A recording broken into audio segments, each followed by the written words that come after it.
Welcome to the League of Legends Champion Spotlight, featuring Gangplank, the saltwater scourge.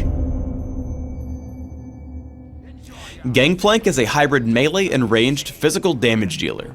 His main strengths are great mobility, high damage output, and an ultimate that can be cast anywhere on the map. Gangplank's passive is Grog-Soaked Blade. Every attack that Gangplank makes places a stack of Grog-Soaked Blade on his target, up to a cap. Each stack damages and slows the movement of whoever's been struck. Parley shoots target enemy with Gangplank's pistol, dealing damage. This shot applies on-hit effects such as Sheen, Lifesteal, and Grog-Soaked Blade. Parley can also critically strike his targets. Additionally, if Parley kills its target, Gangplank is awarded bonus gold. I take Parley at level 1 and max it last. Remove Scurvy causes Gangplank to eat a bunch of oranges, healing Gangplank and removing all crowd control effects, such as slows and stuns that afflict him. Raise Morale passively gives Gangplank increased attack damage and movement speed. When activated, Gangplank gains an even larger bonus to these stats, and grants a smaller bonus to nearby allied champions as well. I take Raise Morale at level 2 and max it by level 9. Cannon Barrage marks an area on the map for a few seconds, slowing all enemies in the area and causing cannonballs to fall randomly in the area, damaging anything they strike. Cannon Barrage can be cast anywhere in the game, regardless of how close it is to Gangplank. With a rune and mastery build focused on early damage output and durability, you can easily push around most lane opponents. Once Scion blows his stun, I push in with Parley and activate Raise Morale for bonus movement speed and damage. Because of Grog-Soaked Blade's slow, I'm able to keep up with him as I take down his health bar and force him to recall, giving me free space to farm.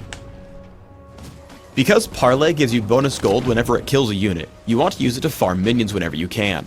In particular, you want to find out exactly how much damage Parley will deal to ensure you get the kill. However, because of its cooldown, you will have to kill minions with basic attacks sometimes. The better you can predict your cooldown against minion deaths, the better your gold income. Always remember that Parley can deal critical strikes. This means that occasionally, Gangplank can get extremely lucky. Volibear dives me with exhaust. I run until it times out, then turn for a Parley and a basic attack. My 4% critical chance for masteries triggers on both, and I get a completely free kill. When building mostly for damage, don't rely on Remove Scurvy to keep you alive in a team fight. Scion comes in to stun me and the rest of his team follows up. I remove Scurvy, use Cannon Barrage, and try to run, but now I can't escape the exhaust or Volibear's Rolling Thunder. While my team is able to pick up a few kills from behind, I die before really helping out my team much. Instead, use a couple of tricks to keep you safer. With Cannon Barrage and Summoner Teleport, you can push a side lane and still show up to the battle without missing a beat. As I watch the battle unfold, I look to kill the squishiest targets possible.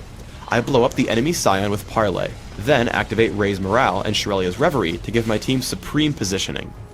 With Annie and Vayne completely split off from the rest of my team, we take down Master Yi and Volibear. Because Gangplank takes on the role of carry, you should find pushing with a minion wave to be very powerful. I'm able to earn a lot of gold, pushing up the minion wave to the windmill and fiddlesticks. Whenever he leaves the turret, I push in with Parley and Grog-Soaked Blade. However, I don't want to dive the turret until I have minions to capture it, so I continue farming. Once they have started capturing the turret, I push in until I notice him channel Crowstorm. Once that ends, I can tank and out-damage drain with Cannon Barrage and Parley, killing him underneath the windmill and taking the capture. As we get into a teamfight around the windmill, I aim for the squishy targets on the enemy team. I Parley Twisted Fate and remove Scurvy his stun. Then I activate Youmuu's Ghost Blade and take him down almost immediately. Exhaust and Cannon Barrage help me make short work of Volibear as well, leaving just me and Fiddlesticks. Unfortunately, Fiddlesticks is guaranteed to win a fight against me due to his larger health pool. However, a combination of Parley, my movement speed, and remove Scurvy allow me to waste his time until reinforcements show up. You can use Cannon Barrage to stop enemy captures. I drop it on Fiddlesticks, keeping the windmill neutralized. However, Pantheon and Volibear can easily capture it because I aimed it badly. Instead, aim it at the middle of the point so you can stop everyone. For runes, I take Armor Penetration Marks, Flat Armor Seals, Flat Magic Resist Glyphs, and Flat Attack Damage Quintessences. This build gives me significant early game damage output with Parley in case I want to push around my lane opponent, while giving me decent resistances that synergize with bonus health, lifesteal, and remove Scurvy. My masteries are 2109, focusing on all physical damage increasing masteries and offense, while taking increased mana regeneration and neutral buff duration in utility. I take Exhaust and Teleport on Summoner's Rift, while subbing out Teleport for Surge on Dominion. In Classic, I open with a Regrowth Pendant and Health Potion, upgrading to Philosopher's Stone. I look to grab cooldown reduction through Ionian Boots of Lucidity and Brutalizer. I continue my build with Trinity Force and Shurelia's Reverie for even more damage, utility, and cooldown reduction. By the end of the game, I want to deal even more damage through Infinity Edge and Yomu's Ghostblade, and increase my durability with Guardian Angel or Banshee's Veil. In Dominion, I look for more durability and damage through basic attacks instead of Parlay. I open with Prospector's Blade and Boots of Speed. I rush for a lot of mobility through Berserker's Greaves and Yomu's Ghostblade. I flesh out my damage output further with Sanguine Blade and Infinity Edge. At this point, I'll need more durability, so I look for items like Frozen Mallet, Odin's Veil, and Atma's Impaler.